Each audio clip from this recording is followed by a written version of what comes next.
I'm not sure how this is going to work. I'm really not sure how this is all going to work. I'm sitting in my apartment now. I'm looking at the thermometer. It says 74 degrees. Outside is probably, I would say, outside is probably maybe 55, 60. Well, let me tell you, let me find out right now what it is. That's what it's saying, 63 degrees outside right now. And I'm sitting in my apartment. It's 63 degrees outside.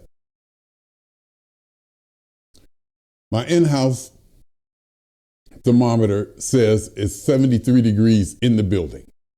I got a space heater over there. I just turned it off. I feel a draft along my feet, along my ankles, through my pants. And for whatever reason, I'm cold. I'm always sitting in cold in here. That's why I got a freaking thermometer in here. I'm sitting in here and I'm cold, and I don't understand why I'm cold. But the question is, I'm sitting in here now, going through this, feeling this. I literally feel like there's a draft like flying through my, I can feel it. I can definitely feel it. In fact, here's what I'm gonna do. I'm gonna go back and I'm gonna close off I'm gonna shut the bedroom door and put plastic under the bedroom door to see if I stopped it. I also got plastic under the patio doors at the other side of the apartment to try to nullify that. And there's probably some air coming in from the main door, but I gotta stop this. This is ridiculous. I'm sitting in here and I'm cold. Hold on.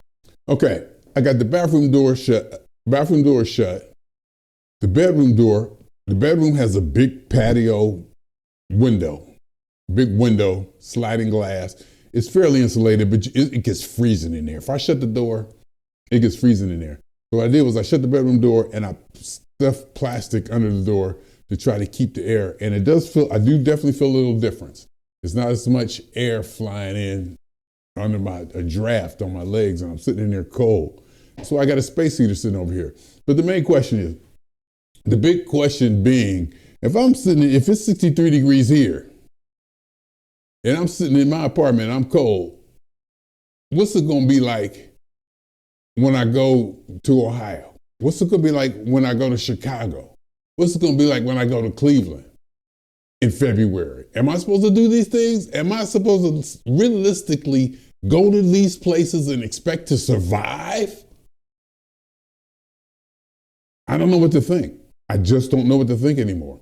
How am I going to survive in such inhumane conditions? I'll tell you one way. Them people back there, they keep their houses warm. They have furnaces. See, they live through winter. They know how to handle winters. They know what winters are about.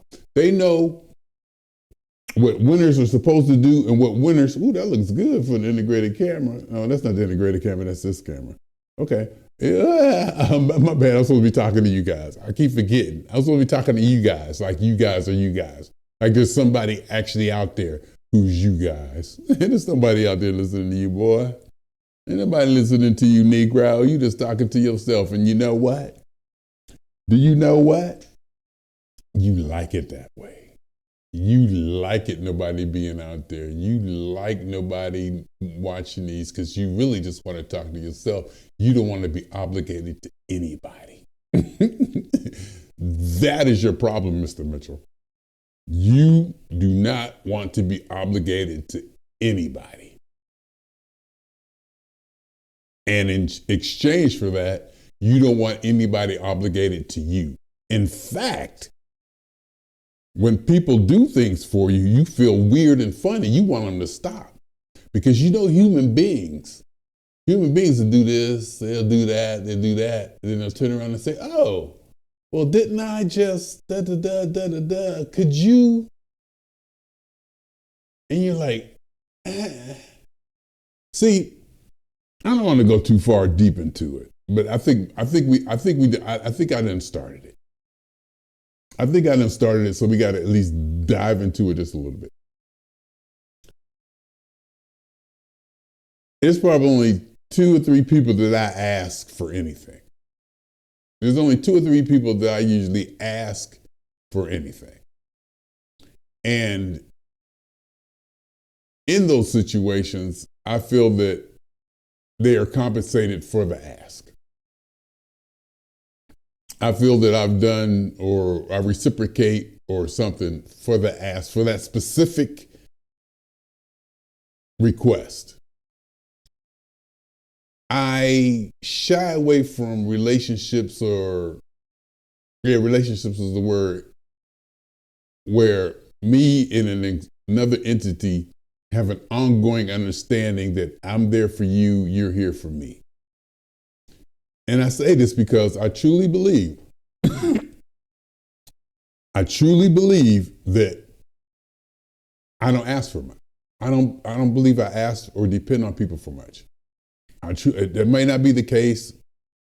It may be that, it was pointed out to me that I don't necessarily ask for things, but I kind of ask for things. I have a way of putting things out there, knowing the personality of certain people who will grab it and take it and run with it without me directly asking. But I do have a problem, and I will have to say I do have a problem being obligated to people. I do have a problem with that.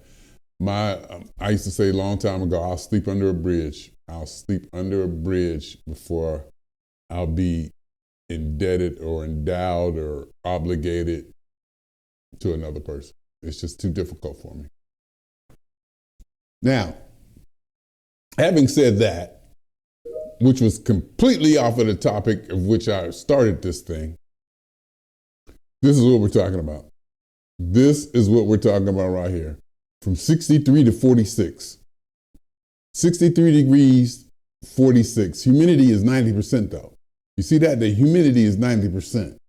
And I think that makes it feel a little bit warmer to me. You see that humidity, 90%? Whereas that humidity, if I can get it clean, come on, focus. If that humidity is 42%. 63 degrees at 42%, wind at 2 miles an hour. And I think the other one was 46 degrees, humidity was like 80, 90%, whatever, blah, blah, blah, blah, blah. Does that make a difference? Is that going to make a difference? Is that going to make a difference? What am I supposed to do? What am I supposed to do? But I will say, when I'm back in that cold, that Ohio, Chicago, Cleveland cold, whatever, I dress differently. The whole attitude is differently. You go at it differently.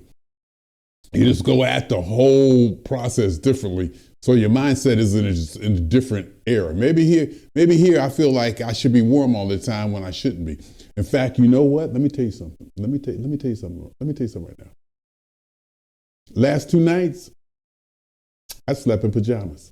I got like 4 blankets on top of a sheet, and I slept in my pajama bottoms.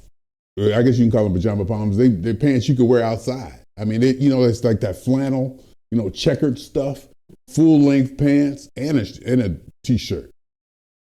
I slept in pajamas, and it felt good, and with the door shut.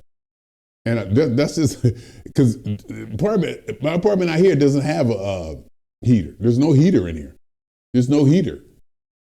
It's only an air conditioner, and it doesn't blow warm air. So only thing I got a space heater here. This is how we look at coldness in California. This is our idea of what cold is. This is how we treat cold. Like people in San Francisco don't have screens because they're not worried about flies. Saw that on a tour a couple of decades ago. I don't know how true or not it is. A lot of windows in San Francisco, you say they don't have screens because they don't have a fly problem. They probably got one now though with all the. No, I shouldn't have said that. But I will say this one thing about San Francisco, just to say something provocative or weird or off the wall, just to get that in.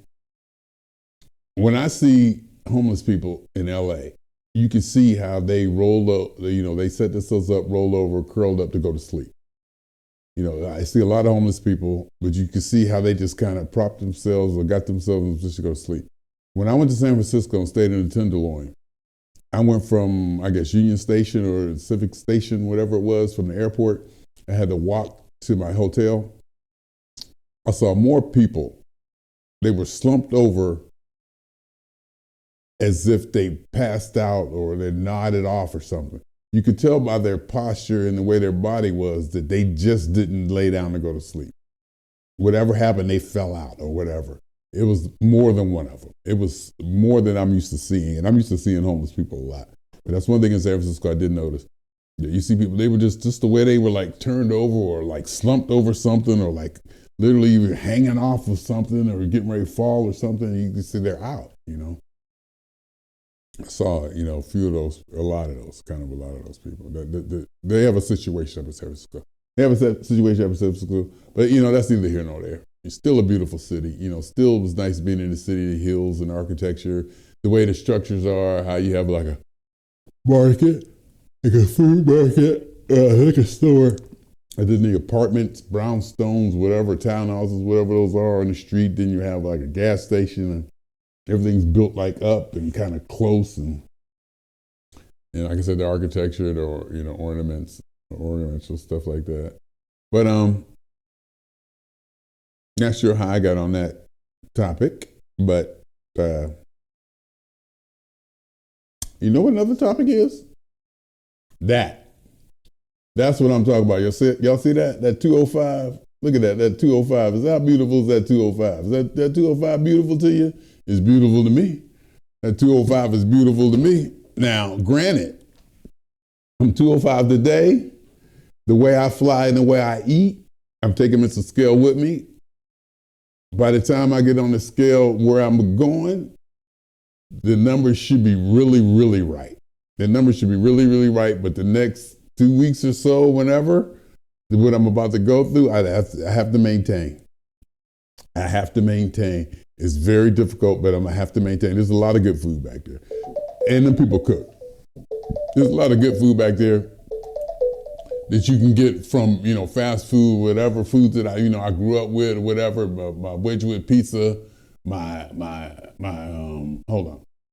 You know, there are different kind of foods back there. You know, it's not so much that I grew up with. It's probably I just grew up with that style of cooking. Because there's something about the way they cook back there. Like you go to New Orleans, there's a certain way they cook. You go to, you know, the Southwest, there's definitely, you know, a certain way they cook. There's different styles of cooking. The Midwest has a style, you know, their own. And that's what I grew up on. So the pizza back there and the chicken and the stuff, the food back there, the way people cook back there, is probably a little nuance to it or a little something different and maybe not even stand out to where you can put your finger on it, but it seems like I can taste the difference. There's a certain way the food is made back there. And it seems like overall, like you go to New Orleans, anywhere you go to New Orleans, the food is good. And that just blows my mind. How the hell you can go anywhere in the place and the food is good everywhere? You know, you go to New York, you know, you get that, they have a certain style of food. Well, I eat the street food there. It was mostly pizza and stuff on the street, but it's still, you know, it's consistently good. So I get back there and eat in places, then you got that. You got the weather, get my steps in. Sometimes it's too cold to get your steps in, but I'm gonna take my galoshes, I'm gonna take this, some of that. Hopefully my idea is to get out there and get those steps in the elements, to get out there and get them steps in the elements. Not so much on my glider, or my ex-wife and them got a treadmill or elliptical or something like that, or even, I was thinking about even joining the gym, $15 a month, join Planet Fitness, and just go to Planet Fitness and get on their treadmill, you know, as opposed to just walking around in circles in the mall. You know, I've done that before. Even with granddaughter, you know, I pushed a stroller around the mall to get steps, and it wasn't too horrible. It wasn't too horrible getting steps, you know. And I think I even got steps in the mall shooting video, doing podcasts around Southern Park Mall. So, you know, I ain't impressed, but I do like walking the streets. For whatever reason, I like walking the streets and just seeing and being stimulated and being out. So that's a consideration. There's also the time change, the 3-hour time difference. That kind of throws my metabolism off, makes me maybe lazy or this way or that way, to where I, you know, just make it to the point where I can just settle neat. And also, full disclosure, them black and miles. That's probably why that number is so low today. It's probably them damn black and miles. And I said I didn't want to start doing them during the week, but I did. And the reason I said I'm gonna start doing, I went ahead and did them this week because I'm gonna be traveling, and I'm not gonna want to do them around granddaughter. In fact, chances are I won't do them around granddaughter. I wait till she sleep, or after she go to bed, then I'll go out, you know, and you know, hit one or two like that. But you know, hopefully it won't get all. And I say hopefully because it won't be an all day thing. I can't be waking up smoking them things. That would be that. If that happens, that's a failure. That'd be a failure on my part. I consider that a failure. If it get to a point, and then, but even with the failure, that means I just have to regroup. You have to, regroup, get yourself back together. You failed, quote unquote, failed. You got to stop, readjust, get back to where you need to be. If I should slip to that point, because not before work, because it's just the whole vibe. It's like getting high before you got to work. Well, I guess some jobs you can do that, but my job was where getting high, work will just ruin the high. Why even get high? Because work is going to ruin it.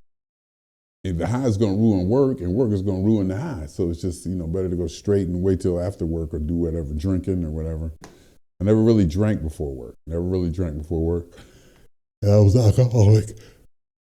I drink beer every day. Drink a damn near a 12-pack of beer every day after work or whatever. Sometimes I wake up drinking on the weekends and be drunk, sleep by the time the games come on. And the games came on here at 10 a.m. By 10 a.m., I'm already out of it. Sleep or whatever. That's how I was. It's all or nothing for me. Either I got to do it or I don't. And a lot of times I choose not to. I choose don't. I can't. There's no moderation. So that's, with the Black and Miles thing back there, helped me with my weight at 205. Definitely, is appetite. I don't have to eat or whatever. I'm, something, nervous system, energy, appetite, whatever. Maybe just have something to do, a distraction, boredom, instead of eating out of boredom, smoke out of boredom, I don't know. But we'll see.